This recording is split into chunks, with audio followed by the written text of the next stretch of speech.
Hello friends, this is Sumit and welcome back to my YouTube channel Dear Learner Academy. एक बार फिर से आप सबका डियर लर्नर एकेडमी में स्वागत है। तो प्यारे साथियों, कैसे हैं आप सब?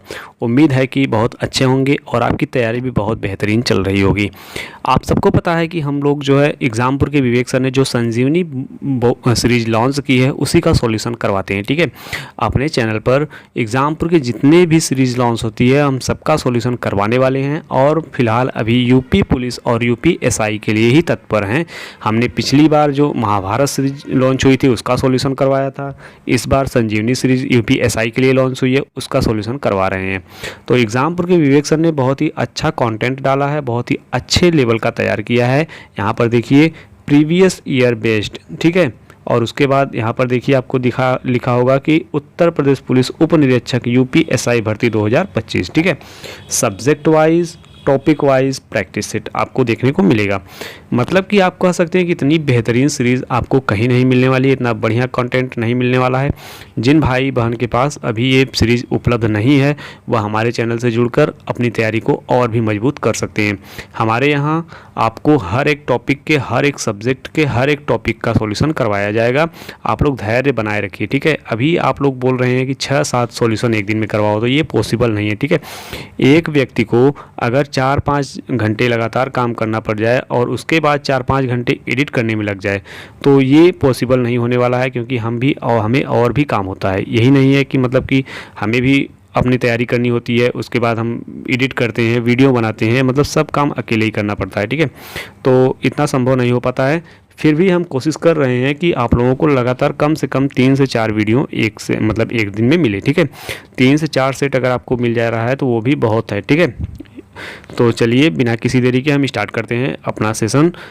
स्टार्ट करने से पहले आपसे बस इतना ही अनुरोध है कि यदि आप चैनल पर नए हैं तो चैनल को सब्सक्राइब कर लिया कीजिए और एक प्यारा सा कमेंट आप छोड़ दिया कीजिए, ताकि हमको पता चल जाए कि कौन भाई या बहन हमसे जुड़ा है, ठीक है। तो इतना कर दिया कीजिए। और यदि आपका कोई डाउट्स रह जाया करे तो वो आप हमें कमेंट बॉक्स में पूछा करिए। हमारी पूरी टीम आपका पूरा सहयोग करेगी आपके डाउट्स को दूर करने के लिए। और रही बात पीडीएफ की, तो पीडीएफ आप हमारे व्हाट्सएप चैनल पर जुड़कर ले सकते हैं। वहाँ पर वीडियो के डिस्क्रिप्शन में इसका व्हाट्सएप चैनल का लिंक डाल दिया जाएगा, आप वहाँ से जाकर डाउनलोड कर सकते हैं। तो चलिए बिना किसी देरी के हम स्टार्ट करते हैं आज का अपना सेशन। इससे पहले हमने 4 चैप्टर देख लिए हैं, ठीक है। उसमें आपका मूल अधिकार हो गया, नागरिकता हो गई और उसका डीपीएसपी हो गया। ये सब मिलाकर हमने 4 चैप्टर देखे हैं। आज हम बात करने वाले हैं अपने 5वें चैप्टर की। तो 5वां चैप्टर हमारा क्या होने वाला है? केंद्र एवं राज्य के प्रशासनिक संबंध, ठीक है। केंद्र एवं राज्य प्रशासनिक संबंध के बारे में बात करेंगे। तो चलिए हम स्टार्ट करते हैं आज का अपना सेशन। इसमें बात करें हम अगर अपने पहले प्रश्न की, तो इसमें दिया गया है कि राज्य के मुख्य सूचना आयुक्त को हटाने की शक्ति निम्नलिखित में से किसके पास है? तो आपको बताना है कि सूचना आयुक्त को हटाने की शक्ति किसके पास होती है? तो राज्य के राज्यपाल के पास होती है सूचना आयुक्त को हटाने की शक्ति, ठीक है। इसका ए ऑप्शन बिल्कुल सही जवाब है। आगे बढ़ते हैं।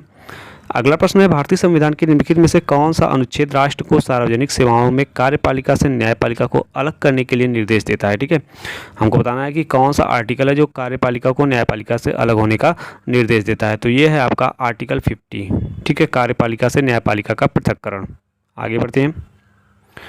अगला प्रश्न है, राष्ट्रीय आपदा प्रबंधन प्राधिकरण के पदेन अध्यक्ष कौन होते हैं? तो राष्ट्रीय आपदा प्रबंधन प्राधिकरण के पदेन अध्यक्ष होते हैं भारत के प्रधानमंत्री, ठीक है।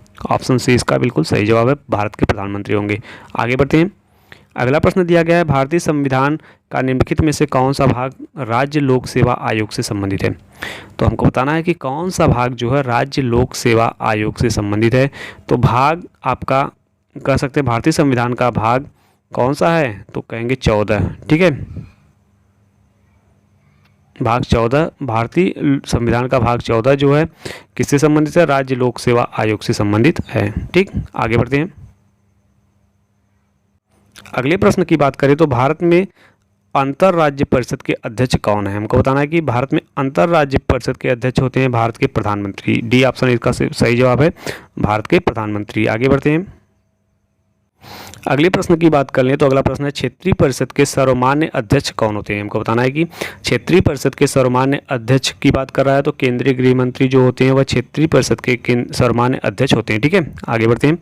अगला प्रश्न है भारतीय संविधान की 7वीं अनुसूची के अनुसार सहकारी समितियां किस विधायी क्षेत्राधिकार के अंतर्गत आती हैं। ठीक है, सहकारी समितियों की बात कर रहा है तो ये आती हैं केवल राज्य विधानमंडल के अंतर्गत। ठीक है, लेजिस्लेटिव असेंबली के अंतर्गत, स्टेट लेजिस्लेटिव असेंबली के अंतर्गत आती हैं। ठीक है, आगे बढ़ते हैं। अगला प्रश्न कर रहा है कि राज्य विधानमंडल के दोनों सदनों की कार्यवाही, अगला प्रश्न आपको देखने को मिलेगा कि राज्य विधानमंडल के दोनों सदनों की कार्यवाही में बोलने और भाग लेने का अधिकार निम्नलिखित में से किसे है। ठीक है, तो दोनों सदनों में बोलने और भाग लेने का अधिकार राज्य के महाधिवक्ता को होता है। ठीक है, ऑप्शन ए इसका बिल्कुल सही जवाब है। आगे बढ़ते हैं। अगला प्रश्न क्या कर रहा है, भारतीय संविधान के अनुसार भारत में किसी राज्य की विधानसभा में अधिकतम संभव सदस्यों की संख्या क्या है।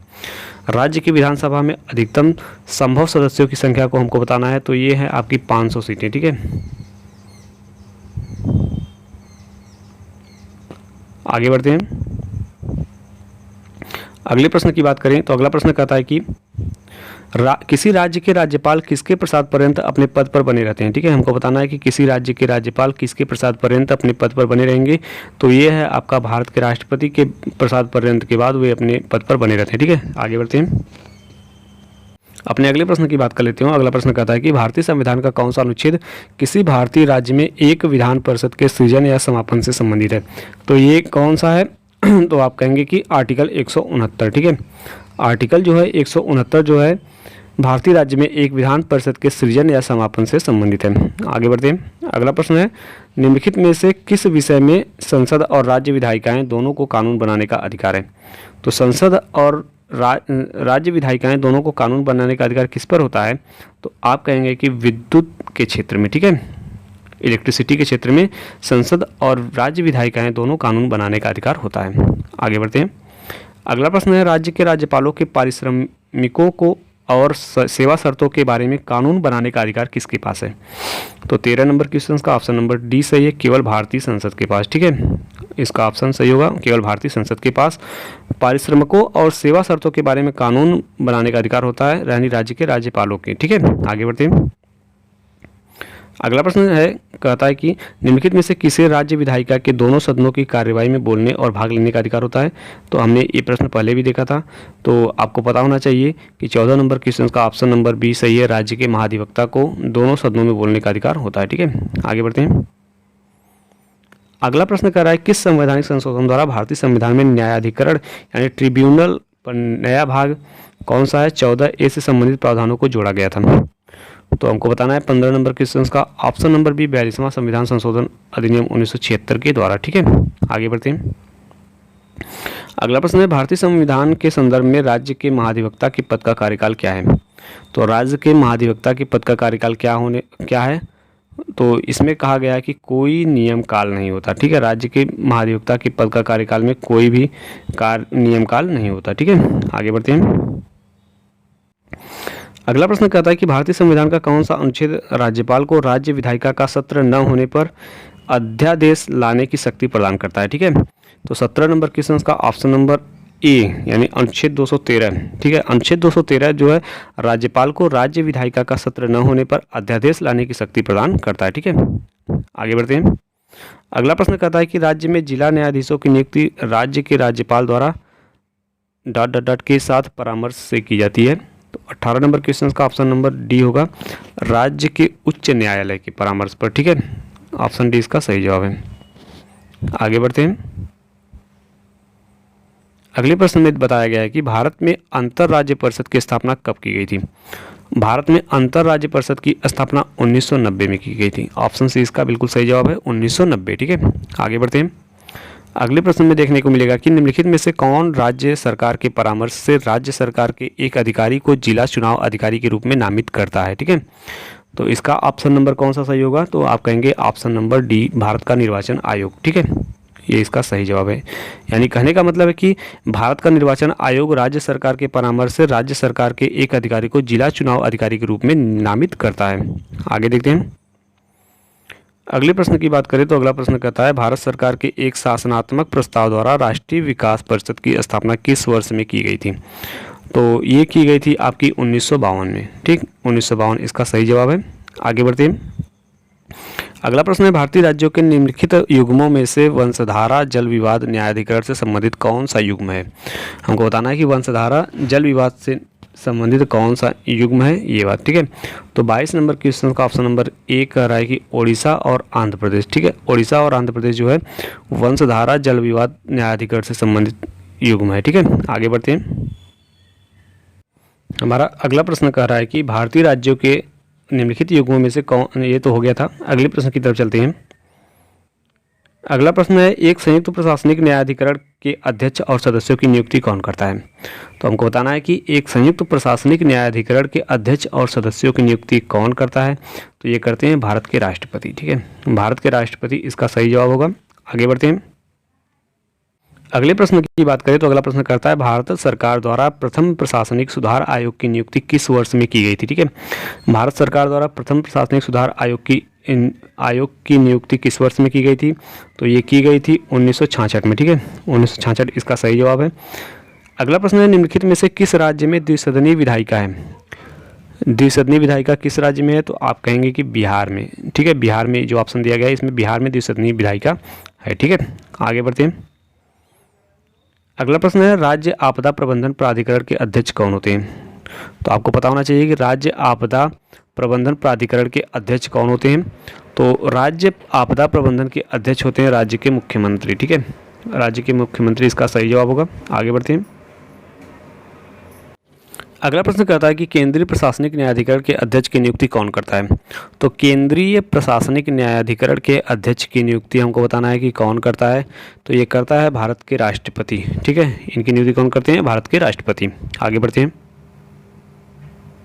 अगले प्रश्न की तरफ चलते हैं। अगला प्रश्न क्या कह रहा है, राज्य के महाधिवक्ता की नियुक्ति कौन करता है? हमको बताना है कि राज्य के महाधिवक्ता की नियुक्ति राज्य के राज्यपाल करते हैं, ठीक है। ऑप्शन है इसका बिल्कुल सही जवाब है, गवर्नर ऑफ द स्टेट। अगला प्रश्न है, भारतीय संविधान के अनुच्छेद 263 के तहत गठित अंतर राज्य परिषद के अध्यक्ष कौन है? ठीक है, ये देखो बार बार रिपीटेड क्वेश्चन है, लेकिन फिलहाल हमको बार बार अगर पढ़ेंगे तो बार बार हमें और भी अच्छे से तैयार हो जाएगा, ठीक है। तो इसके हैं भारत के प्रधानमंत्री। भारतीय संविधान के अनुच्छेद 263 के तहत गठित अंतर राज्य परिषद के अध्यक्ष कौन है? तो भारत के प्रधानमंत्री हैं। अब देखिए यहाँ से 2-3 क्वेश्चन बन रहा है। भारत के प्रधानमंत्री जो है राज्य अंतर परिषद का गठन किस अनुच्छेद के तहत करते हैं? तो आप कहेंगे 263 के तहत। दूसरा प्रश्न बना है कि भारतीय संविधान के अनुच्छेद 263 के तहत गठित अंतर राज्य परिषद के अध्यक्ष कौन है? तो आप कहेंगे भारत के प्रधानमंत्री। तीसरा क्वेश्चन बनेगा कि भारतीय संविधान के अनुच्छेद 263 के तहत क्या बात कही गई है? तो आप कहेंगे कि तहत इसके अंतर्गत अंतर राज्य परिषद के अध्यक्ष की नियुक्ति की बात कही गई है, ठीक है। आगे बढ़ते हैं। अगला प्रश्न कहता है कि निम्नलिखित में से कौन सा विषय राज्य सूची से समवर्ती सूची में स्थानांतरित नहीं किया गया था? तो राज्य सूची से समवर्ती सूची में स्थानांतरित नहीं किया गया था, ये कौन सा विषय था? तो दिवालियापन या शोध अक्षमता। ऑप्शन डी इसका सही जवाब है, ठीक है। आगे बढ़ते हैं। अगला प्रश्न इसमें क्या दिया गया है, भारतीय संविधान के किस अनुच्छेद में कहा गया है कि रक्षा सेवाओं, केंद्रीय लोक सेवा और अखिल भारतीय सेवाओं के सदस्य राष्ट्रपति के प्रसाद पर्यंत पद पर रहते हैं? ठीक है, तो ये कहा गया है अनुच्छेद 310 में, ठीक है। ऑप्शन ए इसका बिल्कुल सही जवाब होगा, अनुच्छेद 310। आगे बढ़ते हैं। भारतीय संविधान के निम्नलिखित किस अनुच्छेद में अंतर राज्य परिषदों की स्थापना का प्रावधान किया गया है? देखिए बढ़ गया ना क्वेश्चन। तो आप क्या कहेंगे कि अनुच्छेद 263 के तहत, ठीक है, अनुच्छेद 263 के तहत अंतर राज्य परिषदों की स्थापना की बात कही गई है। आगे बढ़ते हैं। अगला प्रश्न है, वर्ष 1990 में निम्न में से किसने अंतर राज्य परिषद की नियुक्ति की थी? तो 33 नंबर क्वेश्चन का ऑप्शन नंबर डी भारत के राष्ट्रपति ने की थी, ठीक है। वर्ष 1990 में निम्नलिखित में से किसने अंतर राज्य परिषद की नियुक्ति की थी? तो आप कहेंगे कि भारत के राष्ट्रपति ने की थी। आगे बढ़ते हैं। भाषाई अल्पसंख्यकों के विशेष अधिकारी की नियुक्ति कौन करता है? तो भाषाई अल्पसंख्यकों के विशेष अधिकारी की नियुक्ति की बात कर रहा है कि कौन करता है? तो आप कहेंगे भारत के राष्ट्रपति करते हैं, ठीक है। ऑप्शन ए इसका बिल्कुल सही जवाब है, भारत के राष्ट्रपति, प्रेसिडेंट ऑफ इंडिया। अगले प्रश्न की बात कर लेते हैं। किस वर्ष में हिंदी नाम राज्यसभा और लोकसभा को क्रमशः राज्यों की परिषद यानी काउंसिल ऑफ स्टेट और हाउस ऑफ पीपल के लिए अपनाया गया था? तो 35 नंबर क्वेश्चन का ऑप्शन नंबर बी 1954 में, ठीक है। 1954 की बात सही है, ठीक है। यानी 1954 में हिंदी नाम राज्यसभा और लोकसभा को क्रमशः राज्यों की परिषद और हाउस ऑफ पीपल के लिए अपनाया गया था। आगे बढ़ते हैं। अगला प्रश्न है, राज्य आपदा प्रबंधन प्राधिकरण के पदेन अध्यक्ष कौन होते हैं? तो राज्य आपदा प्रबंधन प्राधिकरण के पदेन अध्यक्ष की बात कर रहा है, कौन होते हैं? तो 36 नंबर क्वेश्चन का ऑप्शन नंबर सी मुख्यमंत्री होता है। ठीक है, आगे बढ़ते हैं। भारतीय संविधान के निम्नलिखित में से कौन से अनुच्छेद केंद्र और राज्यों के बीच प्रशासनिक संबंधों से संबंधित हैं? ठीक है, 37 नंबर क्वेश्चन की बात कर रहा है, तो इसका अनुच्छेद 256 से 263, ठीक है, ये इसका सही जवाब है। यानी अनुच्छेद 256 से 263 जो है केंद्र और राज्यों के बीच प्रशासनिक संबंधों से संबंधित है। आगे बढ़ते हैं। अगला प्रश्न कर रहा है, राज्य आपदा प्रबंधन प्राधिकरण में एक अध्यक्ष और अन्य सदस्य होते हैं जो कितने से अधिक नहीं होने चाहिए? ठीक है, तो आपको पता होना चाहिए कि जो 9 से अधिक नहीं होने चाहिए। ऑप्शन बी इसका सही जवाब है। ठीक, 38 नंबर क्वेश्चन का ऑप्शन नंबर बी। आगे बढ़ते हैं। अगला प्रश्न है, निम्नलिखित में से किस मामले में संसद को भारतीय संविधान के अनुच्छेद 323 बी के तहत विवादों के न्याय निर्णयन के लिए प्राधिकरण स्थापित करने के लिए अधिकृत नहीं किया गया? ठीक है, तो ये है आपका पर्यावरण के लिए। ठीक है, ऑप्शन ए इसका सही जवाब है, पर्यावरण। ठीक, आगे बढ़ते हैं। अगला प्रश्न है, वर्ष 1969 में केंद्र राज्य संबंधों में राजमन्नार समिति की नियुक्ति किसके द्वारा की गई थी? तो राजमन्नार समिति की नियुक्ति तमिलनाडु सरकार द्वारा की गई थी। ऑप्शन ए इसका सही जवाब है, गवर्नमेंट ऑफ तमिलनाडु। ठीक है, आगे बढ़ते हैं। अगला प्रश्न है, भारतीय संविधान का अनुच्छेद 371 जे कर्नाटक के राज्यपाल को ... क्षेत्र के लिए पृथक विकास बोर्ड स्थापित करने का अधिकार देता है। ठीक है, तो हमको बताना है कि कौन जो है इसका अधिकार देता है। तो 41 नंबर क्वेश्चन का option number D, Hyderabad Karnataka, इसका सही जवाब है। यानी भारतीय संविधान का अनुच्छेद 371 जे कर्नाटक के राज्यपाल को हैदराबाद कर्नाटक क्षेत्र के लिए पृथक विकास बोर्ड स्थापित करने का अधिकार देता है। आगे बढ़ते हैं। अगले प्रश्न में कहा गया है कि अनुसूचित जाति, अनुसूचित जनजाति और अन्य पिछड़े वर्गों की स्थितियों की जांच के लिए एक आयोग नियुक्त करने का अधिकार निम्नलिखित में से किसके पास है? हमको ये बताना है। तो 42 नंबर क्वेश्चन का ऑप्शन हमको बताना है कि ऑप्शन नंबर डी इसका सही जवाब है। यानी कि कह रहा है कि राष्ट्रपति के पास अनुसूचित जाति, अनुसूचित जनजाति और अन्य पिछड़े वर्गों की स्थितियों की जांच के लिए एक आयोग नियुक्त करने का अधिकार होता है। ठीक है, आगे बढ़ते हैं। अगला प्रश्न आपका क्या कह रहा है, किसी राज्य में जिला न्यायाधीश की नियुक्ति, पदस्थान और पदोन्नति किसके द्वारा की जाती है? चलिए इसके ऑप्शन देख लेते हैं। तो 43 नंबर क्वेश्चन का ऑप्शन नंबर सी सही जवाब है। यानी उच्च न्यायालय के साथ परामर्श करके राज्य के राज्यपाल द्वारा। ठीक है, एक मिनट, उच्च न्यायालय के साथ परामर्श करके राज्य के राज्यपाल द्वारा। ठीक, आगे बढ़ते हैं। अगला प्रश्न है, संविधान का कौन सा अनुच्छेद उपयुक्त विधायिका यानी संसद या राज्य विधायिका को भूमि सुधार से संबंधित विवादों के न्याय निर्णयन के लिए एक न्यायाधिकरण स्थापित करने का अधिकार देता है? ठीक है, तो ये इसका सही जवाब क्या होगा? ऑप्शन नंबर सी, अनुच्छेद 323 बी। ठीक, इसका सही जवाब है। आगे बढ़ते हैं। अगला प्रश्न कह रहा है कि भारतीय संविधान का कौन सा अनुच्छेद किसी राज्य के विधानमंडल के लिए निर्वाचनों के संबंध में उपबंध करने की उस विधानमंडल की शक्ति से संबंधित है? ठीक है, तो 45 नंबर क्वेश्चन का ऑप्शन नंबर डी 328 आर्टिकल सही जवाब है। ठीक है, आर्टिकल 328 इसका सही जवाब है। आगे बढ़ते हैं। अगला प्रश्न है, राजमन्नार समिति 1969 को ... द्वारा नियुक्त किया गया था। तो हमको बताना है कि राजमन्नार समिति जो थी उसे किसके द्वारा नियुक्त किया गया था? तो आप कहेंगे कि राजमन्नार समिति को तमिलनाडु सरकार द्वारा नियुक्त किया गया था। ठीक है, तमिलनाडु इसका सही जवाब है। आगे बढ़ते हैं। अगला प्रश्न है, जिला आपदा प्रबंधन प्राधिकरण के अध्यक्ष और अन्य सदस्य होंगे उन जिनकी संख्या ... से अधिक नहीं होगी। तो 47 नंबर क्वेश्चन का ऑप्शन नंबर सी यानी 7 से अधिक नहीं होगी। ठीक है, 47 नंबर क्वेश्चन का ऑप्शन सी सही जवाब है। ठीक, एक मिनट, कहना चाहता है कि जिला आपदा प्रबंधन प्राधिकरण में अध्यक्ष और अन्य सदस्य होंगे जिनकी संख्या 7 से अधिक नहीं होगी। आगे बढ़ते हैं। अगला प्रश्न है, किसी राज्य का महाधिवक्ता किसके प्रसाद पर्यंत अपना पद धारण करता है? यानी किसी राज्य का महाधिवक्ता किसके प्रसाद पर्यंत अपना पद धारण करता है? 48 नंबर क्वेश्चन का ऑप्शन नंबर ए इसका सही जवाब है, संबंधित राज्य के राज्यपाल। ठीक है, आगे बढ़ते हैं। अगले प्रश्न की बात कर लेते हैं। तो भारतीय संविधान के अनुच्छेद 165 के संदर्भ में किसी राज्य की सरकार का कानूनी सलाहकार कौन होता है? ठीक है, हमको बताना है कि किसी राज्य की सरकार का कानूनी सलाहकार कौन होता है आर्टिकल 165 के संदर्भ में। तो ये होते हैं आपके महाधिवक्ता। ठीक है, किसी राज्य की सरकार का कानूनी सलाहकार कौन होता है? The advocate general. ठीक है, यानी महाधिवक्ता होते हैं। आगे बढ़ते हैं। अगला प्रश्न है, भारत में जनजातीय मामलों का मंत्रालय कब स्थापित किया गया था? हमको ये बताना है, भारत में जनजातीय मामलों का मंत्रालय कब स्थापित किया गया था? तो ये स्थापित किया गया था आपका 1999 में। ठीक है, 1999 इसका सही जवाब है। आगे बढ़ते हैं। किसके तत्वावधान में दिल्ली के मुख्यमंत्री शपथ ग्रहण करते हैं? हमको बताना है कि किसके यानी तत्वावधान में दिल्ली के मुख्यमंत्री शपथ को ग्रहण करते हैं। तो दिल्ली के उपराज्यपाल के तत्वावधान में। ठीक है, इसका सही जवाब है यानी लेफ्टिनेंट गवर्नर ऑफ इंडिया। ठीक है, लेफ्टिनेंट। आगे बढ़ते हैं। अगला प्रश्न है, भारत के कितने राज्यों में विधान परिषद है? हमको बताना है कि भारत के कितने राज्यों में विधान परिषद की संख्या दी गई है। तो आप कहेंगे 6 राज्यों में विधान परिषद है। अब वो 6 राज्य कौन कौन से, एक प्यारा सा कमेंट कर दीजिएगा कि कौन से 6 राज्य हैं जो इनमें विधान परिषद की मतलब जिनमें विधान परिषद है। ठीक है, आगे बढ़ते हैं। मूल भारतीय संविधान का 7वां अध्याय जिसे 1956 में संशोधित किया गया था वह किस विषय में था? 53 नंबर क्वेश्चन का ऑप्शन नंबर ए सही है, भाग बी राज्यों से। ठीक है, आगे बढ़ते हैं। इनमें से कौन सा या किसी राज्य के राज्यपाल के अधिकारों के बारे में सही है? पी कह रहा है कि वह किसी बिल पर अपनी सहमति रोक सकते हैं। क्यों कहता है कि वह किसी भी अप्रत्याशित व्यय को पूरा करने के लिए राज्य की आकस्मिकता निधि में अग्रिम दे सकते हैं। ठीक है, तो 54 नंबर क्वेश्चन का ऑप्शन नंबर कौन सा सही है हमको ये बताना है। पी और क्यू दोनों ही बात सही है। ठीक है, यानी कि वह किसी भी बिल पर अपनी सहमति को रोक सकते हैं और वह किसी भी अप्रत्याशित व्यय को पूरा करने के लिए राज्य की आकस्मिकता निधि में अग्रिम दे सकते हैं। ठीक है, आगे बढ़ते हैं।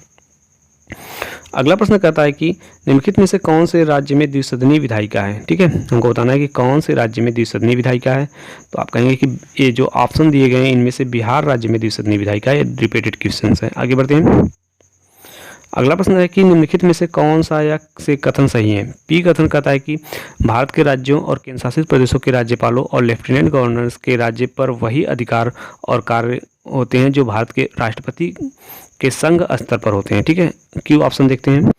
क्यू कह रहा है कि राज्यपाल सदन के किसी भी सदन या राज्य विधायिका के सदन का सदस्य नहीं हो सकता। आर कहता है कि राज्यपालों और लेफ्टिनेंट गवर्नरों की नियुक्ति राष्ट्रपति द्वारा 6 साल की अवधि के लिए की जाती है। तो इसका हमको ऑप्शन बताना है कि कौन सा ऑप्शन सही है। तो इसका ऑप्शन केवल पी और क्यू यही दोनों सही है। ठीक है, ऑप्शन नंबर बी इसका सही जवाब है। आगे बढ़ते हैं। अगला प्रश्न है, विदेशी भूमि में तैनात राजदूत और उच्चायुक्त ... का प्रतिनिधित्व करते हैं।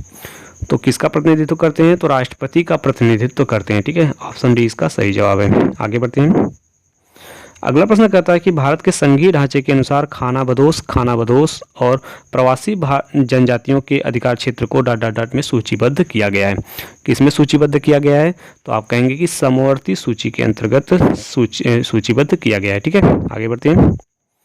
अगला प्रश्न क्या कहता है, चंडीगढ़ के प्रशासक के रूप में ... की नियुक्ति की जाती है। मतलब कि चंडीगढ़ के प्रशासक के रूप में किसकी नियुक्ति की जाती है? पंजाब के राज्यपाल की। ठीक है, पंजाब के राज्यपाल की नियुक्ति किसके रूप में की जाती है? चंडीगढ़ के प्रशासक के रूप में। ठीक है, आगे बढ़ते हैं। आगे प्रश्न दिया गया है क्या, कार्यकरण नियमों के अनुसार हस्ताक्षर और संपुष्टि के से पहले सभी अंतर्राष्ट्रीय समझौतों और संधियों को ... की आवश्यकता होती है। मतलब किसकी आवश्यकता होती है? तो आप कहेंगे मंत्रिमंडल के अनुमोदन की। ठीक है, ऑप्शन बी इसका सही जवाब है, मंत्रिमंडल के अनुमोदन की आवश्यकता होती है। ठीक, आगे बढ़ते हैं। अगला प्रश्न इसी में दिया गया है क्या, निम्नलिखित में से संवैधानिक निकायों में किसके पास कानून बनाने के मामले में सबसे कम अधिकार होता है? ठीक है, तो सबसे कम अधिकार किसके पास होता है? तो आप कहेंगे राज्यों की परिषद के पास। ठीक है, आगे बढ़ते हैं। निम्नलिखित में से कौन सा विषय राज्य सूची का एक हिस्सा है? हमको बताना है कि कौन सा विषय राज्य सूची का एक हिस्सा है। तो कृषि आय पर कर राज्य सूची का एक हिस्सा है। ठीक है, आगे बढ़ते हैं। निम्नलिखित में से कौन सा एक राज्य की उधार लेने की शक्ति के संबंध में सही है? पहला कह रहा है कि यह भारत के बाहर से उधार नहीं ले सकता।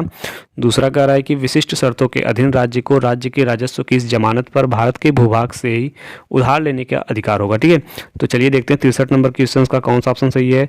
तो आप कहेंगे 1 और 2 दोनों ही सही है, ऑप्शन नंबर बी इसका सही जवाब है। ठीक है, आगे बढ़ते हैं।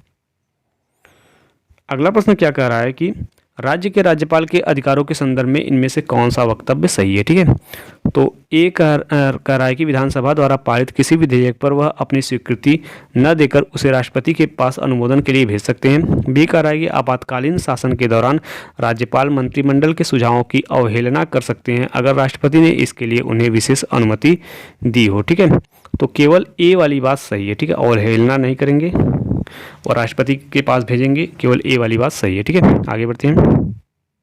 इसी क्रम में अगर हम बात करें अपने अगले प्रश्न की, तो इसमें दिया गया है क्या निम्नलिखित में से कौन सा मंत्रिमंडल सचिवालय का भाग नहीं है। ठीक है, हमको बताना है कि कौन सा मंत्रिमंडल सचिवालय का भाग नहीं है। तो आप कहेंगे प्रौद्योगिकी जो है सचिवालय का भाग नहीं है, टेक्नोलॉजी। ठीक है, और शेष सभी हैं। आगे बढ़ते हैं। अगला प्रश्न दिया गया केंद्र राज्य संबंधों में सुधार की सिफारिशों के लिए 1970 में तमिलनाडु सरकार द्वारा 3 सदस्यीय समिति के प्रमुख के रूप में किसे नियुक्त किया गया था। ठीक है, तो ये नियुक्त किया गया था पीवी राजमन्नार को। ठीक, पीवी राजमन्नार को जो है नियुक्त किया गया था। अगला प्रश्न क्या कहता है, केंद्र और राज्यों के बीच प्रशासनिक संबंधों के बारे में निम्न में से कौन से कथन सही हैं। पी कथन कहता है कि अनुच्छेद 256 बताता है कि प्रत्येक राज्य की कार्यकारी शक्ति का प्रयोग इस प्रकार किया जाएगा कि संसद द्वारा बनाए गए नियमों का अनुपालन सुनिश्चित हो। क्यों कहता है कि संविधान के अनुच्छेद 257 में प्रावधान है कि प्रत्येक राज्य की कार्यकारी शक्ति का प्रयोग इस प्रकार किया जाएगा ताकि वह संघ की कार्यकारी शक्ति के अमल में बाधा या प्रतिकूल प्रभाव न डाले। ठीक है, हमको बताना है कि कौन सा ऑप्शन सही है। तो 67 नंबर क्वेश्चन में जो कह रहा है कि पी भी सही है और क्यू भी सही है। ठीक है, तो देख लेते हैं ऑप्शन में। ऑप्शन नंबर डी इसका बिल्कुल सही जवाब है, पी और क्यू दोनों ही सही बात है। ठीक है, आगे बढ़ते हैं। अगला प्रश्न क्या कहता है कि निम्नलिखित में से कौन सा केंद्र और राज्य के प्रशासनिक संबंधों के बारे में सही है। ए कहता है कि केंद्र राज्य सरकारों को हिंदी भाषा के विकास को सुनिश्चित करने के लिए निर्देश दे सकता है। बी कहता है कि संसद को किसी अंतर्जातीय नदी या नदी घाटी में पानी के उपयोग, वितरण या नियंत्रण के संबंध में किसी भी विवाद या शिकायत पर न्याय निर्णय करने की शक्ति के साथ निहित किया गया है। ठीक है, हमको बताना है कि इसमें से कौन सा ऑप्शन सही है। तो इसका जो है ऑप्शन नंबर ए और बी दोनों ही सही है, ऑप्शन नंबर बी इसका सही जवाब है। ठीक है, ए और बी दोनों कथन सही हैं। तो प्यारे साथियों, जैसा कि आपने देखा कि हमने टोटल 60 प्लस क्वेश्चनों का अध्ययन किया। ठीक है, 60 प्लस क्वेश्चन हमने आज के वीडियो में देखे हैं जो हमारे संबंधित थे किस चैप्टर से। तो आप कहेंगे कि केंद्र एवं राज्य प्रशासनिक संबंध से संबंधित है। जितने भी क्वेश्चंस वहाँ से बन सकते थे वह सभी हम इस वीडियो में देख चुके हैं। तो उम्मीद है कि आप लोगों को कंटेंट अच्छा लगा होगा। यदि अच्छा लगा है तो आप हमें कमेंट बॉक्स में बताइएगा, और यदि आप नए हैं तो चैनल को सब्सक्राइब करिए, वीडियो को शेयर कर दिया कीजिए और एक लाइक कर दिया कीजिए। यदि आपके कोई डाउट्स रह जा रहे हैं तो आप हमें कमेंट बॉक्स में पूछ सकते हैं, हमारी पूरी टीम पूरा आपका सहयोग करेगी। चलिए मिलते हैं फिर अगले वीडियो में, तब तक के लिए धन्यवाद।